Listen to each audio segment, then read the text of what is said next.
I have brought my wife to you for sacrifice. Merit never believed that the man she loved so much will sacrifice her for money ritual. Let's go back to how it all began. The heat inside the room was thick. Andy and Merit sat in silence, sharing one roasted corn. Suddenly, they heard a knock on their wooden door. Andy, I know you are inside. Open this door before I break it. The landlord, Mr. Okoro, screamed from outside. Andy's heart jumped to his throat. The landlord, he whispered, his eyes wide with terror.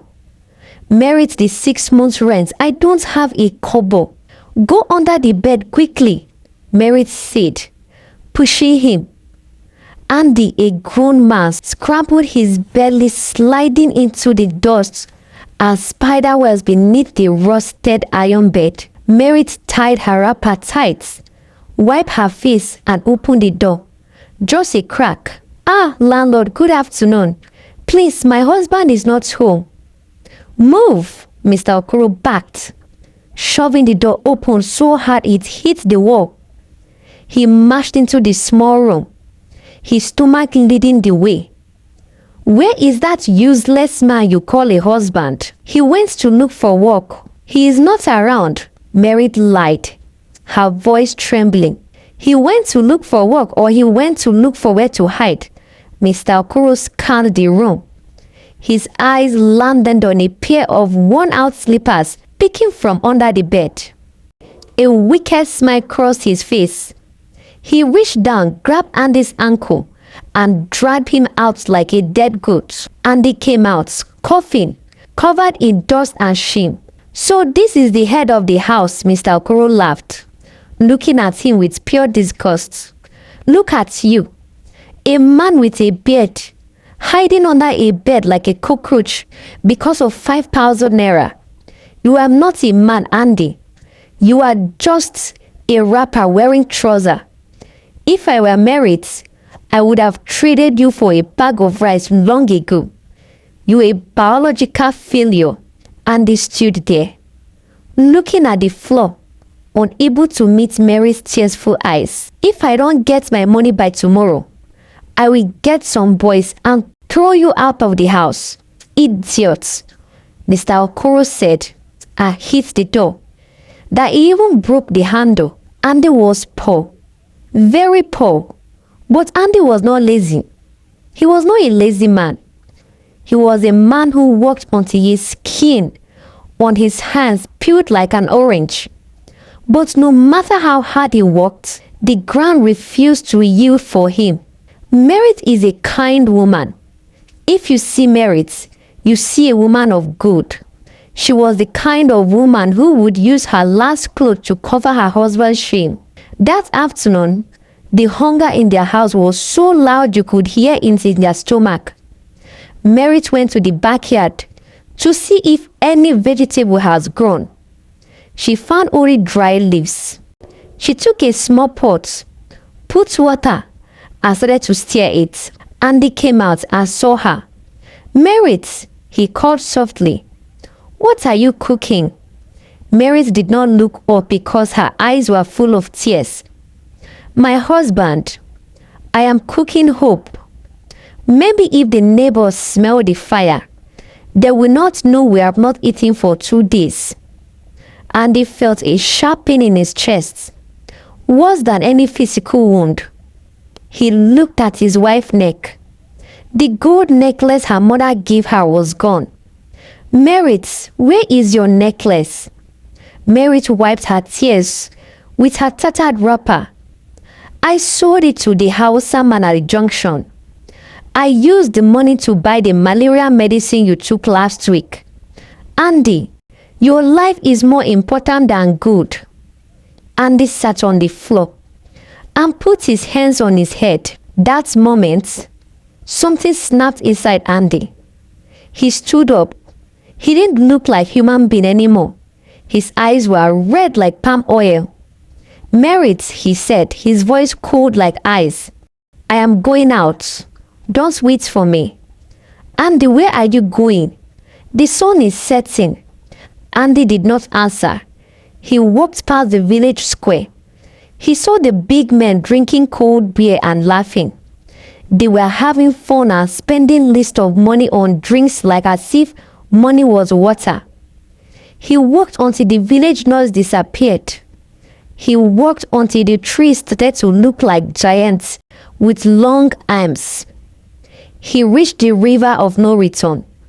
The water was black. The air was heavy.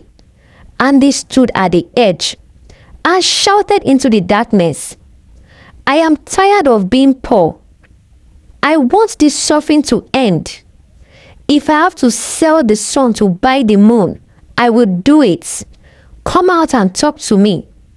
The bushes started to shake. A wind blew and all the birds in the forest stopped singing.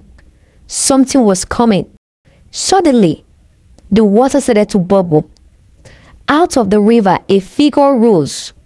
It was a man. Half of his body was tree, and his upper body was human. He had branches on his head. "Andy," the tree man whispered, "you called me. You said you are tired of tasting dust." Andy's legs were shaking, but his heart was hardened by poverty. "I want wealth," Andy said. "I want the kind of money that makes people bow when I walk past. I want my wife Mary to wear diamonds that blind the sun." The three men laughed. It was a dry laugh like dead leaves rubbing together. "Wealth is not a gift, Andy. It is a trade. Look into the water." Andy looked. In the black water, he did not see his reflection. Instead, he saw a vision. He saw a huge mansion with a golden gate. He saw himself sitting at a long table piled high with jollof rice, fried fish and bottles of expensive wine. He saw Mary dressed in the finest lace, laughing and dancing. "I want this," Andy cried out, his hunger rising to his throat. "Tell me the price, I will pay it."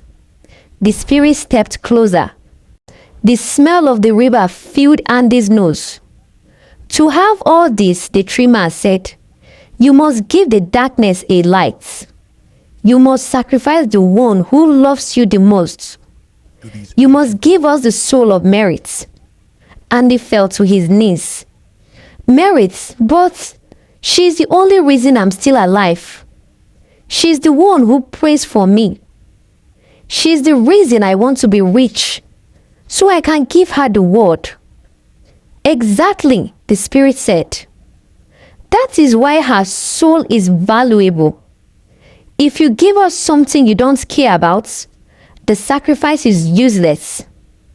At midnight tomorrow when she is sleeping, you must place this red stone on her chest and say her name 3 times. By morning, she'll be dead, and you will be the richest man in the land." The three men held out a small glowing red stone. It looked like a drop of blood frozen in ice. Andy's mind was a war zone. He thought of Mary's kindness. Then he thought of the landlord's spit. He thought of his empty pockets. He thought of the neighboring laughing at his tattered trousers. "If I don't do this," Andy thought, "we will both die of hunger anyways. At least, this way, one of us will be king." He reached out his hand. His finger touched the cold stone. "I would do it," Andy whispered. "Go," the tree man said, sinking back into the water. "But remember, Andy, the spirit of wealth does not play fair. You ask for gold, and you shall have it." Andy walked back home. He hid the red stone in his pocket. When he entered the house, Merritt was still awake, waiting for him by the light of a small kerosene lamp. "Andy, you are back," she said, running to him. She didn't ask where he went. She just took his hands I saved a little bit of water for you to wash your feet. Come and rest, my husband. As she bent down to wash his feet, Andy looked at the top of her head. He felt the red stone burning in his pockets. He felt like Judas. But instead of dropping the stone, he closed his eyes and pictured the golden gates. The night was as thick as the forest blankets. Inside the house, the kerosene lamp had run out of oil, leaving the room in a deep suffocating darkness. Andy lay on the bed next to Merit. He could hear her breathing, slow and peaceful. Even in her sleep, she was holding his hands, as if she was afraid he would disappear in the middle of the night. Every time her chest rose and fell, Andy felt a sting in his heart. But then, he remembered the landlord's laughter. He remembered the taste of the dust. He reached into his pockets and pulled out the red stone. It was glowing now. It was pulsing like a tiny heart. The clock on the wall, the old clock that hadn't worked in years, suddenly started to tick, tock, tick, tock. Andy sat up. His hands were shaking so much he almost dropped the stone. He leaned over Merit. She looked so beautiful in the dark, like an angel sent to a man who didn't deserve her. Forgive me, Merit, Andy whispered. I am doing this for us. He placed the cold red stone right on her head. Merit, he whispered the first time. The room grew cold. Merit, he whispered the second time.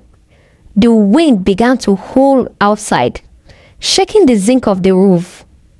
Merit, he cried out the third time, closing his eyes tight so he wouldn't see her dead. Suddenly, a bright, blinding light filled the room.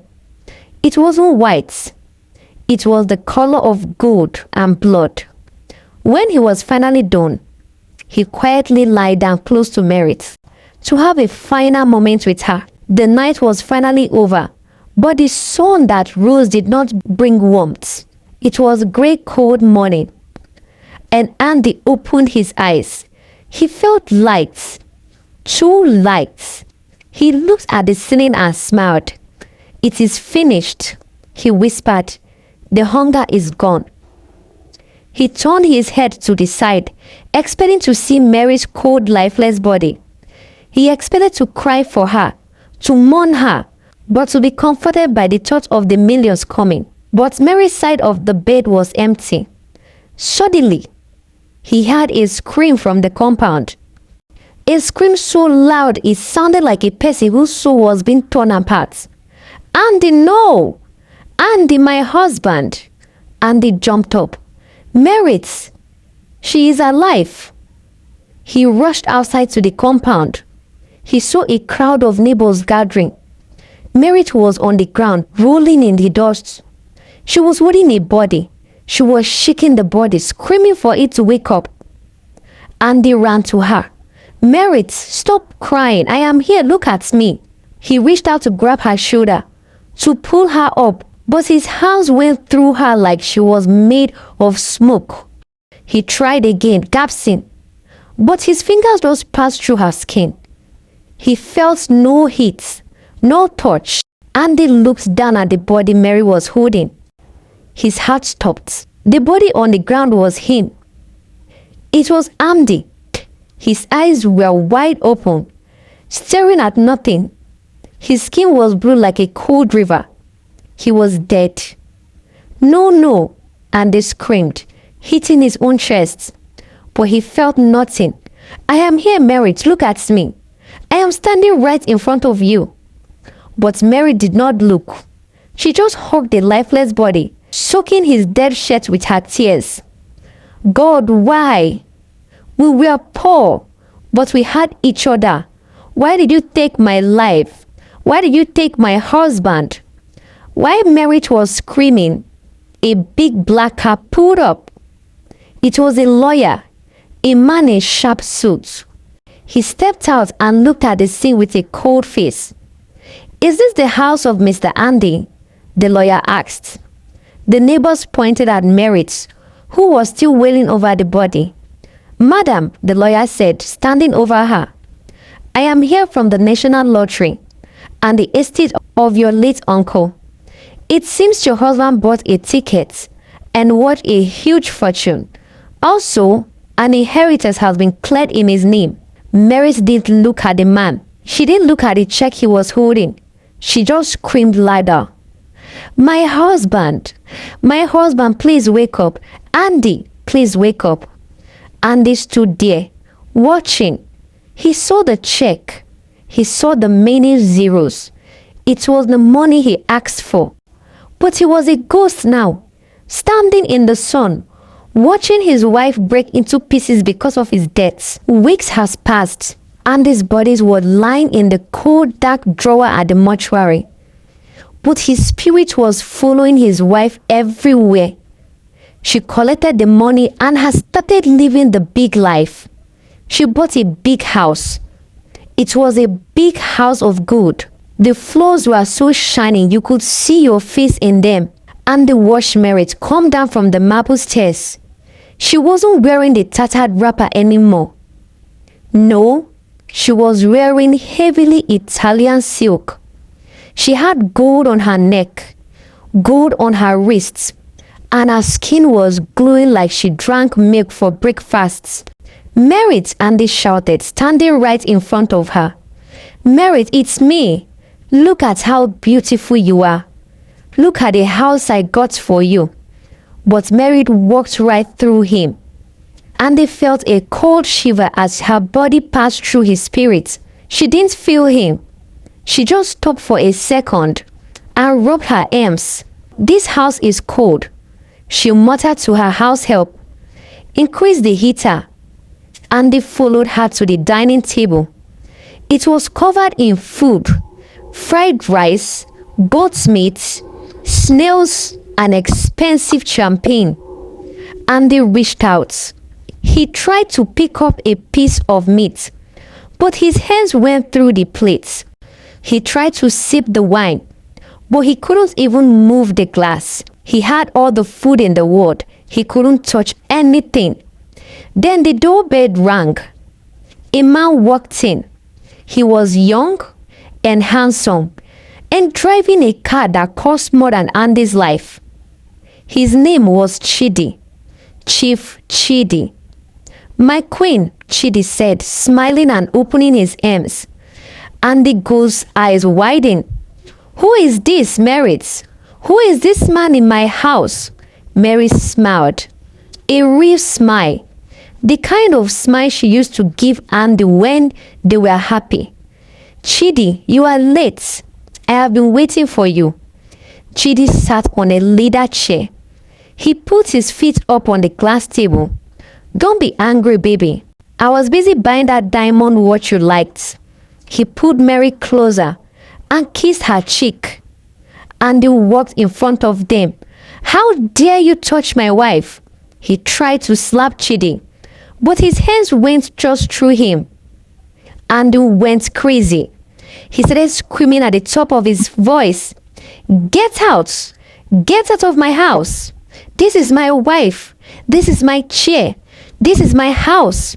He tried to punch Chidi, but his feet was like a breeze of air. He tried to break a vase, but he couldn't even move a leaf. He had to stand there and watch. He watched Chidi drink his champagne. He watched Chidi whisper sweet things into Merritt's ear. "You know," Chidi said, laughing, "you have done well for yourself, Merritt. It's a pity your late husband, that poor man, Andy, couldn't see you like this." Mary sighed, sipping her drink. "Poor Andy. He worked so hard and died with nothing. It's so sad he couldn't enjoy all this wealth. But life must go on. Chidi, let's not talk about the dead. The dead are gone. Let's just enjoy the moments." Andy fell to his knees on the corner of the room. He was crying, but no tears fell on the floor. He saw the lawyer walked in with more papers for Mary to sign. He saw the life he dreamt of, but he was just a spectator. His body was rotting in the mortuary, waiting for a funeral he couldn't attend, while another man was warming his bed, spending the blood money he has sold his soul to get, and servicing his wife. Andy could not take it anymore. Watching Chidi make love to his wife every night was burning his soul. He ran, not with legs, but with his spirit, back to the dark forest. He flew past the trees until he reached the rivers of the no return. "Show yourself," Andy screamed, his voice making the trees shake. "You cheated me. You took my life instead of hers. Now a man I don't know is enjoying my wealth, warming my wife's bed. Come out, you liar." The water began to boil. The tree man rose again. He looked at Andy and laughed. It sounded like glass breaking. "Andy, the man who wanted to be king, why are you shouting? You have the gold. Your wife is the richest woman in the land. Is that not what you asked for? You asked me to sacrifice her," Andy yelled. "Why am I the one dead? You told me to sacrifice the one who loves me the most. I gave you merits." The tree man leaned in closer. His breath smelled like a cold grave. "Listen to me, small man. I said you must sacrifice the person who loves you the most. You thought it was merit. No. You are the person who loved yourself the most. Your greed was bigger than your love for her. So the darkness took the thing you loved most. You." Andy fell to the ghost's knees. The truth was like a slap. He had been so selfish that he was his own greatest love. "Please," Andy begged. "I cannot watch another man live my life. Put me back. I don't want the money anymore. I want to be the poor Andy who eats watery soup with his wife." The tree man smiled. "There is a way back, but it is a path of thorns. Your body in the mortuary, cold and stiff. In 3 days, they will bury you. Once the first shovel of the sun hits your coffin, you are gone forever." "Tell me what to do," Andy said. "To go back," the tree man replied, "your wife must kiss your dead body. Only then will your soul return back to your body." "Kiss me? How on earth will she be able to kiss someone that is dead?" Andy cried out. "That is your cross to bear. Leave immediately," the tree man yelled. The day of the funeral was full of swing. The big men were there in their flowing agbadas, talking about business while the priest prayed. They didn't care about Andy. They only came for the party. Andy's ghost was standing right over his own casket. He looked down at his own face, pale, cold, and ready for the ground. The spirit voice echoed in his mind one last time. "A soul for a soul. To get your life back, the woman you tried to kill must show you the ultimate love. If she kisses your dead lips with a heart full of forgiveness, the breath will return to you. But if she doesn't, you are sand." Andy looked at Merit. She was sitting in the front row. She was crying because she felt guilt that Andy died before they could enjoy life together. Andy tried to move his ghost hand. He tried to touch her. "Merit, kiss me. Please, just one kiss." Chief Chidi sat next to Merit, whispering, "It's okay, Merit. Wipe your eyes. You are young, beautiful, rich woman. Andy wouldn't want you to be sad forever. Let's finish this and go home." The pallbearers stepped forward. They lifted the leaves to give the family one last look before they nailed the shot for the grave. Mary stood up. Her legs were shaking. She walked to the casket. The crowd went quiet. And the spirit was screaming, "Kiss me, Mary, please. Look at me." Mary looked down at Andy's cold face. She touched his hands. His hands was the hands that was secretly planning to sacrifice her. If only she knew the truth. "My Andy," she whispered, Tears fell from her eyes and landed on his cold chest. They say you died because your heart was too weak. But I know you were strong. You worked yourself to death for me. You died so I wouldn't have to wash people's clothes anymore. She leaned in closer. The crowd heard their breaths. I forgive you for leaving me, she whispered. I love you more than this money. I love you more than my own life. It's so different here without you. Merit leaned down. She pressed her warm lips against Andy's ice-cold purple lips. Boom! A sound like gunshot went off in the compound, and only Andy heard it. A spark of heat flew from Merit's heart straight into Andy's dead lungs. Andy's eyes snapped open inside the casket. He let out a loud wet gasp.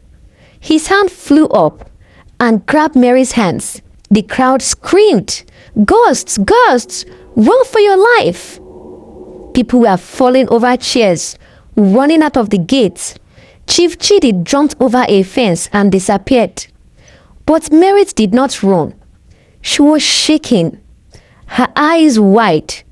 "Andy, you are alive." Andy sat up in the coffee, coughing out the embalming fluid. He looked at Merit. He saw her beautiful, honest face. He saw the love in her eyes. The same love he tried to sell to a spirit for a few pieces of gold. "I am sorry, Merit. I have wronged you beyond human imagination. I tried to use you for sacrifice, but I ended up dead. Please find a place in your heart to forgive me," Andy said. Merit could not believe what she just heard. Anger filled her heart. Before she could utter a word, Andy started acting funny. He ran mad, ran into the streets, and kept shouting, "I used my wife for money ritual. I used my wife for money ritual." All the wealth disappeared, and Merit was back to being poor. Merit never saw Chidi again after that funeral. This is the moral lesson of this story. What shall it profit a man to gain the whole world but lose his soul? Andy thought he was smart. He thought he could trade love for money. But he learned the hardest lesson of all. Wealth without clean heart is just a golden prison. Never kill the person who is helping you to grow. Never trade the person who loves you when you have nothing for the things you want to have. Because money can buy a house, but it can never buy a home. It can buy a bed, but it can never buy sleep. Be careful what you wish for. Be careful what you ask for at the river, because the river always remember the price. Thank you for watching. If you want more stories like this, please like, share, and subscribe. Mwah.